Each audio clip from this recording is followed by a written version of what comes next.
സ്വന്തം ജാതിക്കാരനാന്ന് പറഞ്ഞിട്ട് കാര്യമില്ല. അവൻ ഇതിനും വാങ്ങിച്ച് കാശ്. എന്തോന്നിത്? സാറില്ലടേ, നാളെ മുടി ഷോപ്പിനില്ലെങ്കിൽ ഷോപ്പിന് ഒരു ഐശ്വര്യമില്ല. അമ്പട്ടനാണെങ്കിലും ബുദ്ധിയുണ്ട്.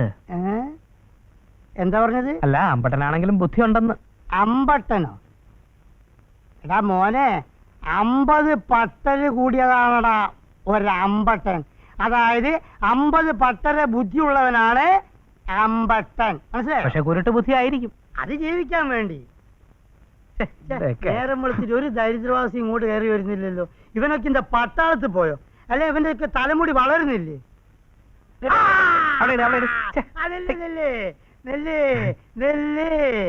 നിന്റെ തലമുടി കുറച്ച് വളരുള്ള ഒരു തലയാ. അത് അവസ്മാരം പിടിച്ചോന്റെ കയ്യിലേൽപ്പിക്കാൻ എനിക്ക് എന്താ ഭ്രാന്ത? നീ വാ, ഒരു സ്മാരടിക്കാം. അല്ലെങ്കിൽ ഇവിടെ ഇരുന്നിട്ട് വലിയ കാര്യമൊന്നുമില്ല. Today holiday. അത് ശരി. ആട്ടെ, ഇത്തവണ പാസ്സാവോ? ഞാൻ നന്നായിട്ട് എഴുതിയിട്ടുണ്ട്. ഓഹോ, ഇത് തന്നെ കഴിഞ്ഞ പ്രാവശ്യവും പറഞ്ഞത്. എന്നിട്ട് എന്തായി? സുഖമായിട്ട് അങ്ങ് തോറ്റു. തോൽവി എന്ന് പറയുന്നത് വിജയത്തിന്റെ മുന്നോടിയാ. കേട്ടില്ലേ? ഇതാ തള്ള. പിന്നെ പിള്ള എങ്ങനെ നന്നാവും? ഇവള് SSLC പാസ്സായാൽ ഇവളുടെ അച്ഛൻ തിരുപ്പതിയിൽ പോയി തല മൊട്ടയടിക്കാമെന്ന് നേർന്നതാ. അയാളുടെ ഒരു ഭാഗ്യത്തിന് മൊട്ടയടിക്കേണ്ടി വന്നില്ല. ഒന്നുകൂടെ ചോദിച്ചേ. 5 പ്രാവശ്യം BA എഴുതി ജയിക്കുന്നതും SSLC തോക്കുന്നതും രണ്ടും ഒരുപോലെയാ.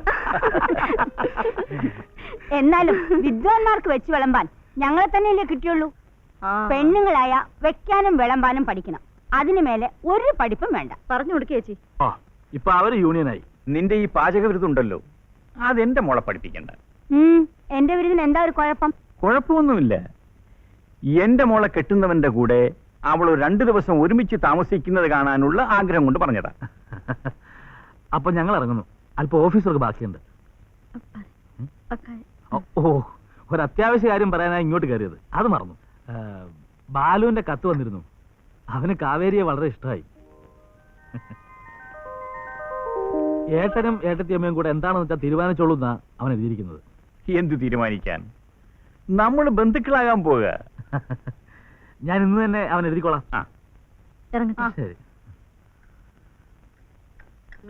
ചെക്കന് പൊക്കം കുറവല്ലേ എന്നൊരു സംശയം. താൻ കണ്ടിട്ടുണ്ടോ? ഇയാളുടെ അല്ലേ അനിയൻ? ഇത്രയല്ലേ ഉണ്ടാവുള്ളൂ. എന്റെ മോക്കും വലിയ പൊക്കമൊന്നുമില്ലല്ലോ. പൊക്കമുള്ള ആൺകുട്ടികളൊക്കെ ഇവിടെ ഉണ്ടേ. എനിക്ക് വേണ്ട. താൻ ഇടംകൊലിടാത്ത ഒരു കാര്യവുമില്ലല്ലോ എന്ന് വിചാരിച്ചിപ്പോ എന്റെ മോനെ തല്ലിക്കൊന്ന് കെട്ടിത്തൂക്കാൻ പറ്റുമോ? വരട്ടെ. വരാൻ പറയും. ശരി.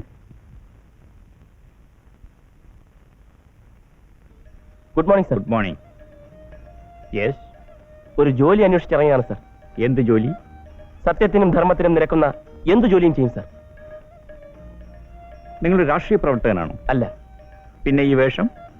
അതൊരു ദേശീയ വികാരത്തിന്റെ പ്രതിഫലനം.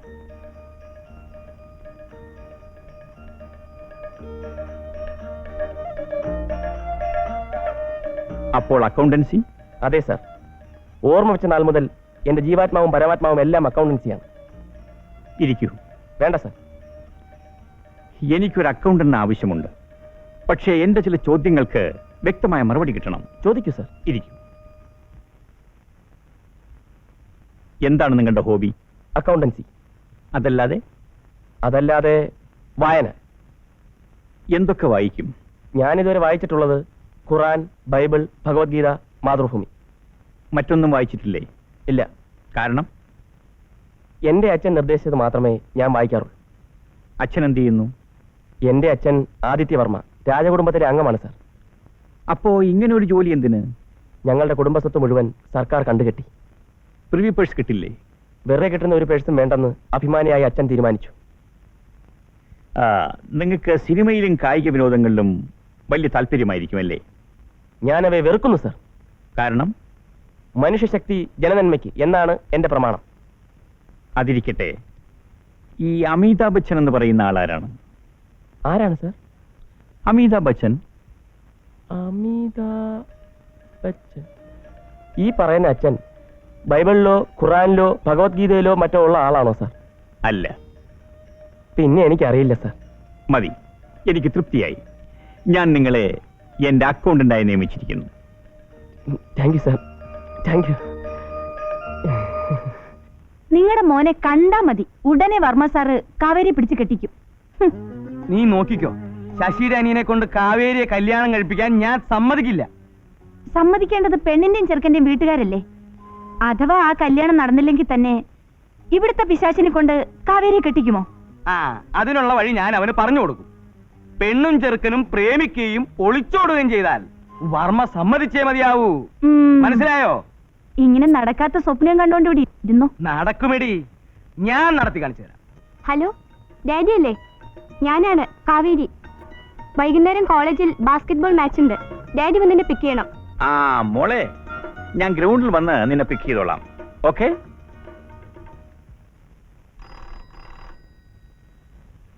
Hello, yes.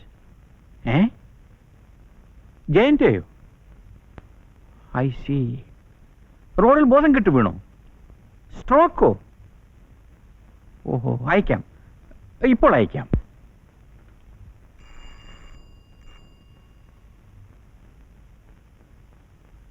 അക്കൗണ്ടിനെ വിളിക്കൂ. ആ, യെസ് സാർ. ജയൻ അപ്സെറ്റ് ആകരുത്. Nothing serious. സാർ, വല്ല അപകടവും? എന്റെ ഭഗവാനെ.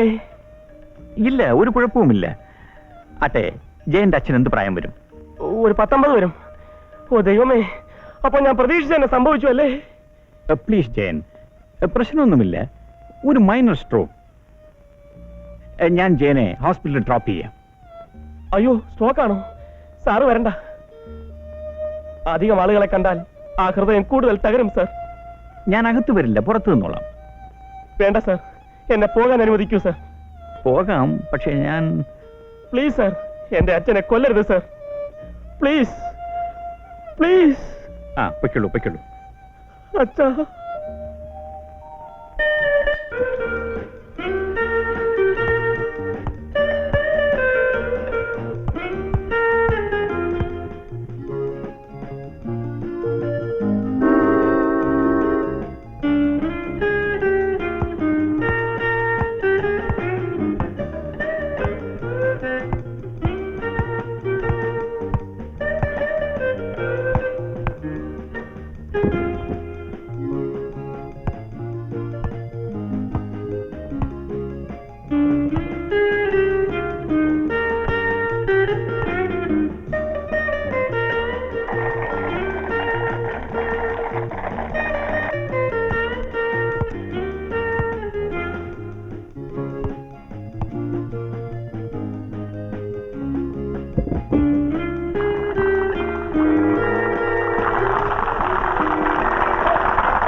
കുട്ടമ്പിള്ള ചേട്ടനോ?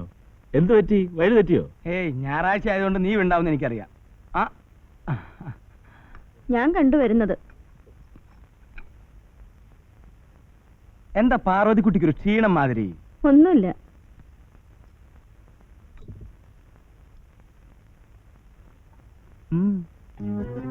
ആ, കേട്ടോ ശശി, ഈ കുടുംബത്തോട് മറ്റെങ്ങുമില്ലാത്തൊരു പ്രത്യേക താല്പര്യം എനിക്കുണ്ട്. അത് പിന്നെ ചേട്ടൻ പ്രത്യേകിച്ച് പറയണോ? എന്താ അതിന്റെ കാര്യം? ചേർച്ച, യോജിപ്പ്, ഇത് രണ്ടും ചേർന്നുണ്ടാകുന്നതാ ഐശ്വര്യം. അപ്പോ നിങ്ങളെ കുറിച്ച് എന്തെങ്കിലും ഒരു അവസരം എവിടെയെങ്കിലും കേട്ടാൽ എനിക്കത് സഹിക്കാൻ പറ്റില്ല. എവിടെ എന്ത് അവസരം കേട്ടെന്നാ ചേട്ടൻ പറയുന്നേ? നിങ്ങളും വർമ്മസാറിന്റെ കുടുംബവും തമ്മിലുള്ള ഐക്യം കാണുമ്പോ എനിക്ക് തന്നെ അസൂയ തോന്നുന്നുണ്ട്. അപ്പൊ പിന്നെ നാട്ടുകാരുടെ കാര്യം പറയണോ? നാട്ടുകാർക്ക് എന്താ പ്രശ്നം? പ്രശ്നം ഉണ്ടോന്ന് ചോദിച്ചാൽ ഇല്ല, എന്നാൽ ഉണ്ടോന്ന് ചോദിച്ചാൽ പ്രശ്നമുണ്ട്. നിങ്ങൾക്കൊക്കെ ലോകപരിചയം കുറവാണ്. ഈ തുറന്ന മനസ്സ് എല്ലാ കാര്യത്തിലും വെച്ച് പുലർത്താൻ പാടില്ല. കാര്യങ്ങൾ വ്യക്തമായി പറഞ്ഞാലേ എനിക്ക് മനസ്സിലാവൂ. നിങ്ങൾ ഈ ഭാര്യയും ഭർത്താവും വർമ്മയുടെ കാറിലുള്ള പോക്ക് ഒരു ആദ്യം നിർത്താ. അതെന്തിനാ?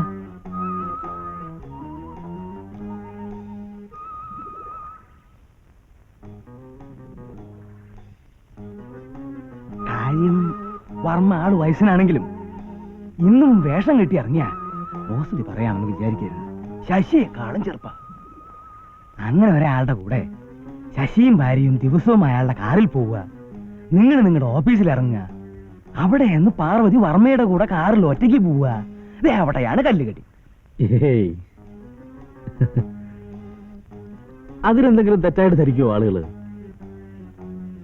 നമ്മുടെ വീടിനെ കുറിച്ച് ആളുകൾ എന്തു പറയുന്നു എന്ന് നമ്മൾ അറിയുന്നില്ല. എനിക്കതിനുള്ള സ്വാതന്ത്ര്യം ഉള്ളത് കൊണ്ടാ ഞാൻ പറയണേ. നമ്മിൽ ഉയർന്ന ആളുകളുമായി ദാ ഒരു കയ്യകലത്തിൽ നിൽക്കണം. അതാണ് എപ്പോഴും നല്ലത്. പിണങ്ങാനും വഴക്കുണ്ടാക്കാനും വേണ്ടി പറയല്ല. ആളുകൾ കുശുകുശുക്കുന്നു, എന്തെങ്കിലും കഴമ്പുണ്ടോ എന്ന് ശ്രദ്ധിക്കുന്നു. നല്ലതാ. കാലം വല്ലാത്തതാണേ, അതുകൊണ്ട് പറഞ്ഞതാ. ഞാൻ പോണു. പാർവതിയോട് പറഞ്ഞാ മതി.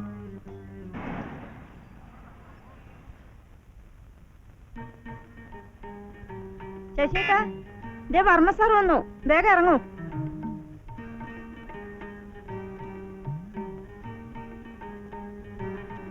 പാറു വാ, ബട്ടൺസ് പോയി. ബട്ടൺസ് എന്തോന്ന്? ഷർട്ടിന്റെ ബട്ടൺസ് പോയെന്ന്. ഇങ്ങോട്ട് വാ. എവിടെ പോയി? ഷർട്ടിന്റെ ബട്ടൺസ് പോയി. തുന്നിത്താ. വേറെ ഷർട്ട് മാറ്റിയിട്ട് തുന്നാനൊന്നും നേരമില്ല. ഇതേ വർമ്മ സാർ, ഭർത്താവിന്റെ ബട്ടൺ പോയാൽ ഭാര്യ തുന്നിത്തരണം. സിനിമയിലൊക്കെ അങ്ങനെയാ. സിനിമ കുന്തവാ, മനുഷ്യനെ മെനക്കെടുത്താൻ. ഇതിനാ കാശ് മുടക്കി സിനിമ കാണിക്കുന്നത്. പോയി പോയി, ബട്ടൺസ് പോയി, താഴെ പോയി. ഒന്ന് നോക്കി, ഒന്ന് നോക്കി. കട്ടിലല്ല ഇവിടെ നോക്കി. ഇവിടെ എങ്ങും ഇല്ല. ഒന്ന് നോക്കി എടുക്ക, അല്ലാതെ ഇപ്പൊ. അയ്യോ, വർമ്മ സാർ വെയിറ്റ് ചെയ്യുന്നു. പിടിക്കാൻ. ശശിയേട്ട ഒരു കാര്യം ചെയ്യും, ബട്ടണൊക്കെ തപ്പിയെടുത്ത് തുന്നിയിട്ട് പതുക്കെ വന്നാ മതി. എനിക്ക് എംഡിയുടെ ചീത്തയാക്കാൻ ഒക്കില്ല. അയ്യോ, ബട്ടൺസ് കിട്ടി. ബാറു ബട്ടൺസ് കിട്ടി. ബട്ടൺസ് കിട്ടിയെന്ന്. ബാറു സൂചിയൊന്നുമില്ല, അവിടെ ഉണ്ട്. ശശിയേട്ടന് വൈകിയാൽ എന്താ, സർക്കാർ ഓഫീസല്ലേ? ഞാൻ പോകുന്നു. എന്താ ശശി? തുന്നി തന്നിട്ട് പോ. അങ്ങയുടെ ബട്ടൺ പോയത്രേ. ബട്ടൺ പോകാൻ പറ്റിയൊരു നേരം. നമുക്ക് പോവാം.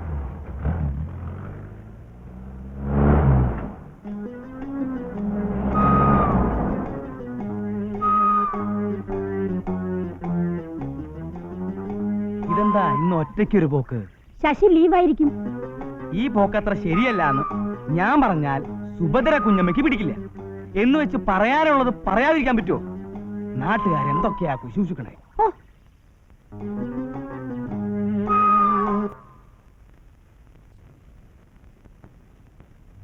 മിസ്റ്റർ ജയൻ. Yes sir.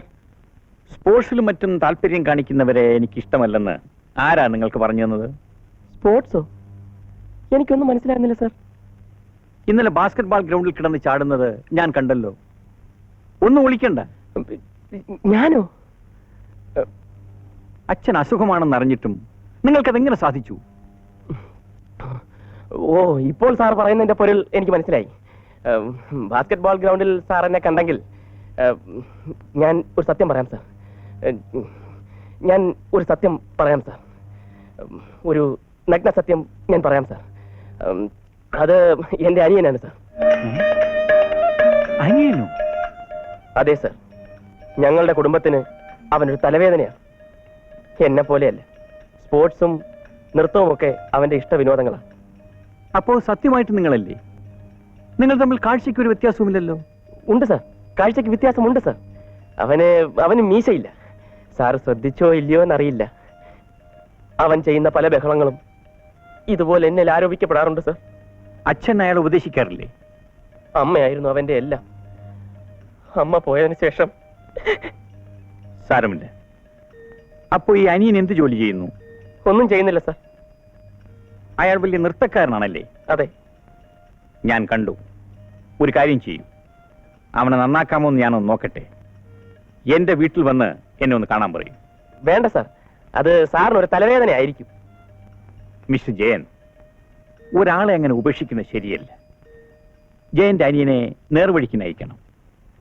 എന്റെ മകളെ അവൻ നൃത്തം പഠിപ്പിക്കട്ടെ. അയ്യോ, എന്താ, എന്തു പറ്റി? ഒന്നും പറ്റിയില്ല സാർ. അത് വേണോ സാർ? വേണം. ഈ കാര്യത്തിൽ ജയൻ നിർബന്ധം പിടിക്കരുത്. സാറിന്റെ ആഗ്രഹം അതാണെങ്കിൽ മകളെ ഞാൻ അനിയൻ നൃത്തം പഠിപ്പിക്കട്ടെ. പിന്നെ ജയന്റെ അച്ഛനെയും എനിക്കൊന്ന് കാണണം. എന്റെ വിശ്വസ്തനായ അക്കൗണ്ടന്റിന്റെ രോഗിയായ അച്ഛനെ, പ്രത്യേകിച്ചും ഒരു മഹാനായ അച്ഛനെ ഞാനൊന്ന് കണ്ടിരിക്കേണ്ടതാണ്. ഇവിടെ ഒരു അക്കൗണ്ടന്റിന് ആവശ്യമുണ്ടെന്ന് പറഞ്ഞത് ശരിയാ. പക്ഷേ കുട്ടമ്പിള്ളയ്ക്ക് അറിയാമോ, ഒരാള് സൽസ്വഭാവിയാണെന്ന് തോന്നിയാലേ അങ്ങേര് ജോലിക്കെടുക്കും. സിഗരറ്റ് വലിക്കാൻ പാടില്ല, കള്ളു കുടിക്കാൻ പാടില്ല. ഇക്കാലത്ത് ഇങ്ങനെ ഒരാളെ കിട്ടുന്ന വിഷമല്ലേ? എന്റെ മകനായതുകൊണ്ട് പറയല്ല, ഒരു സത്യം പറയാം. സിഗരറ്റ് വലിക്കില്ല, കള്ളുകുടിക്കില്ല. ഇനി ഞാൻ എന്തൊക്കെ പറഞ്ഞാലും എന്റെ മുഖത്ത് നോക്കി ഖമാന്നൊരു അക്ഷരം പറയില്ല. അത്രയ്ക്ക് അനുസരണമുള്ളവനാ. ഇതിനെല്ലാം പുറമെ അവനൊരു ജീനിയസാ. എന്താണ്? സുഭദ്രമ്മ അവനൊരു ജീനിയസ് ആണെന്ന്. എന്നാ പിന്നെ കുട്ടമ്പിള്ളയ്ക്ക് തന്നെ അദ്ദേഹത്തിനോട് പറഞ്ഞാ പോരെ മോനൊരു ജോലി കൊടുക്കാൻ? അവിടെയാണ് കുഴപ്പം. ഇവിടെ ജോലി കിട്ടാൻ അവനൊരു യോഗ്യത കുറവുണ്ട്. എന്താ അത്? വർമ്മ സാറിന് അവനെ അറിയാം, അവന് വർമ്മ സാറിനെയും അറിയാം. എന്ന് പറഞ്ഞാൽ വർമ്മ സാറിന്റെയും പാർവതിയുടെയും ചില ചുറ്റിക്കളികൾ എന്റെ മോനറിയാം. അത് എന്റെ മോനറിയാവുന്നത് വർമ്മ സാറിനും അറിയാം. അതുകൊണ്ടാ അവനിവിടെ അടുപ്പിക്കാത്തെ. അവനൊരു ജീനിയസ് ആണ്. ഓഹോ, അങ്ങനെയൊക്കെയാണ് കാര്യങ്ങളുടെ കിടപ്പല്ലേ? ശരി, കുട്ടമ്പിള്ള പൊയ്ക്കോ. എന്നെ കൊണ്ട് കഴിയുമെന്ന് ഞാനൊന്ന് നോക്കട്ടെ. ദേ, ആ കുട്ടമ്പിള്ളയുടെ മോന് നിങ്ങൾക്കൊരു ജോലി കൊടുത്താൽ എന്താ? ഒന്നുമില്ലേലും അവനൊരു ജീനിയസ് അല്ലേ? എന്ന് നിന്നോട് ആരാ പറഞ്ഞത്? എനിക്കറിയാം. നിങ്ങൾക്ക് അവനൊരു ജോലി കൊടുത്താൽ എന്താ? അത് ശരിയാവില്ല. എന്താ ശരിയാവാത്ത? എന്താന്ന് വെച്ചാ ശരിയാകാത്തോണ്ട് തന്നെ. എന്താ ശരിയാവാത്തെന്ന് എനിക്കറിയാം.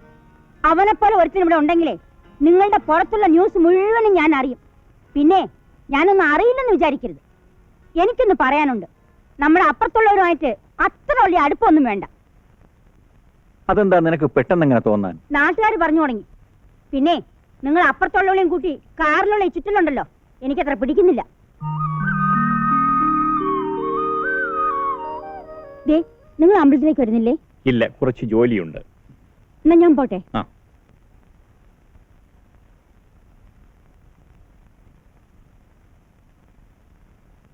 പെണ്ണുങ്ങൾക്ക് ഭക്തി കൂടുന്നത് ഒന്ന് സൂക്ഷിക്കണം. അമ്പലത്തിൽ പോവാ വരിക ഇതൊക്കെ ഒരു ചുറ്റിക്കളിയാ.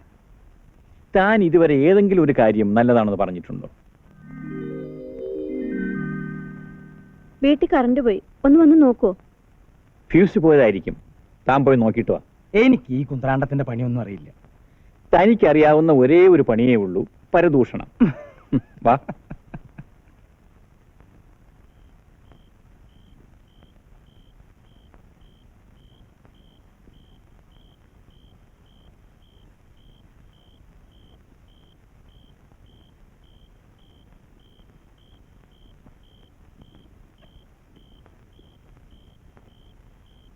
നിങ്ങൾ പോയി കെട്ടിയിട്ട് വാ, ഞാനിവിടെ ഇരിക്കാം. എന്തൊക്കെ കുഴപ്പങ്ങളാ ഉണ്ടാവാൻ പോണേന്ന് ദൈവത്തിന് മാത്രമേ അറിയൂ.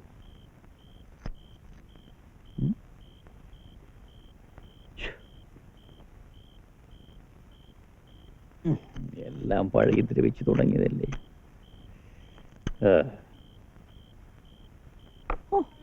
എന്താ തിരക്ക്? ദീപാരാധന എന്ന് പറഞ്ഞാൽ ഇങ്ങനെയുണ്ട് ഒരാൾക്കൂട്ടം. എനിക്കും വെള്ളിയാഴ്ച തോറുമ്പം തൊഴുതാ കൊള്ളാവുന്നുണ്ട്. അതെങ്ങനെ ആഫീസിൽ നിന്ന് ഇറങ്ങുമ്പോൾ ഒരു സമയമാവും. എന്താ പിള്ള ചേട്ടാ പുറത്ത് കുത്തിയിരിക്കുന്നത്? കറണ്ട് പോയെന്നോ ഫീസ് പോയെന്നോ? ഫ്യൂസ് പോയോ? എന്നാ പിന്നെ ഒന്ന് കെട്ടിക്കൊടുക്കാറുന്നില്ലേ? അങ്ങനെയെങ്കിലും ഒരു ഉപകാരം നാട്ടുകാർക്ക് നിങ്ങളെ കൊണ്ട് ഉണ്ടാവട്ടെ. ഒക്കെ പറഞ്ഞതാ, പക്ഷെ എന്നെ വിശ്വാസമില്ല അത്രേ. എന്താ? പ്രായമായതുകൊണ്ട് കണ്ണ് പറ്റില്ല അത്രേ. അത് വലിയ ശരിയല്ലേ? അതൊക്കെ ശരി തന്നെ, പക്ഷെ പ്രായം കൊണ്ട് വലിയ വ്യത്യാസമില്ലാത്ത ഒരാൾ തന്നെയാ അകത്ത് ഇപ്പൊ പീസ് കെട്ടിക്കൊണ്ടിരിക്കുന്നത്. അതാരാ? വർമ്മ സാറേ. അങ്ങോർക്കായിരിക്കും കൂടുതൽ പരിചയം. ആയിക്കോട്ടെ, വിരോധമില്ല. ഫ്യൂസ് കെട്ടിയെന്നുള്ള ഫീസ് ഇങ്ങതാ, അങ്ങോട്ട് കൊടുത്തയച്ചേക്കാം. അമ്പലത്തിൽ വരാൻ മാത്രം സമയമില്ല. കേറുന്നില്ലേ? ഇല്ല.